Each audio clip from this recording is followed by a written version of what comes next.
আগামী 5 তারিখ থেকে আমাদের ফুটবল টুর্নামেন্ট হচ্ছে উমাকান্ত মাঠে। 8 তারিখ পর্যন্ত চলবে। এই খেলার উদ্দেশ্য হলো একটাই, যে আমাদের বিশেষ করে আমাদের জনজাতি ছেলেমেয়েরা একটা বিপথে যাচ্ছে। আমাদের ছেলেমেয়েরা মুখ্য উদ্দেশ্য এটাই যে ড্রাগস মুক্ত ত্রিপুরা, নেশা মুক্ত ত্রিপুরা করা। আমাদের এই রাজ্যের জনপ্রিয় মুখ্যমন্ত্রী প্রফেসর ডক্টর মৌলিক সরকারের নেতৃত্বে এই স্লোগানটা নিয়ে আমরা চলছি। আগামী দিন আমরা চাইব যে আমাদের ত্রিপুরা রাজ্যকে ড্রাগস মুক্ত ত্রিপুরা করা এবং নেশা মুক্ত ত্রিপুরা করা। এর মধ্যে বেশিরভাগ দেখা যাচ্ছে যে আমাদের জনজাতি ট্রাইবেলরা, বিশেষ করে আমাদের প্রতি যুবক যুবতী, তারা বিভিন্ন নেশা সেবন করছে, ড্রাগ সেবন করছে।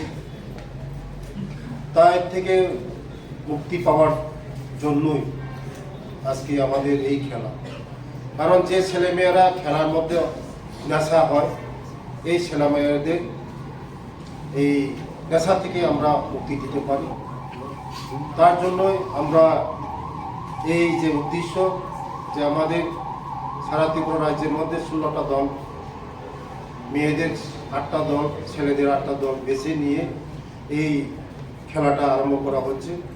আগামী দিন আমরা চাই যে এই ছেলেমেয়েরাই ন্যাশনাল খেলবে এবং ভালো প্লেয়ার হবে, আমাদের ত্রিপুরা রাজ্যের নাম উজ্জ্বল করবে ওরা। তার জন্যই আমরা চাই যে খেলার মাধ্যমে আমাদের এই নেশাটাকে আমরা নেশামুক্ত ত্রিপুরা করতে চাই।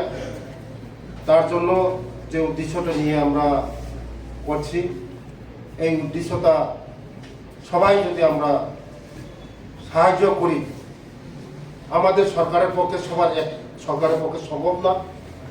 আপনারা সবাই যারা আমাদের নাগরিক, ত্রিপুরা নাগরিক, সবাই যদি আমাদেরকে সরকারকে সাহায্য করেন, আমরা আমাদের এই ত্রিপুরা রাজ্যকে, আমাদের রাজ্যের জনপ্রিয় মুখ্যমন্ত্রীর যে স্লোগানটা, আমরা এই সাকসেস করতে পারবো।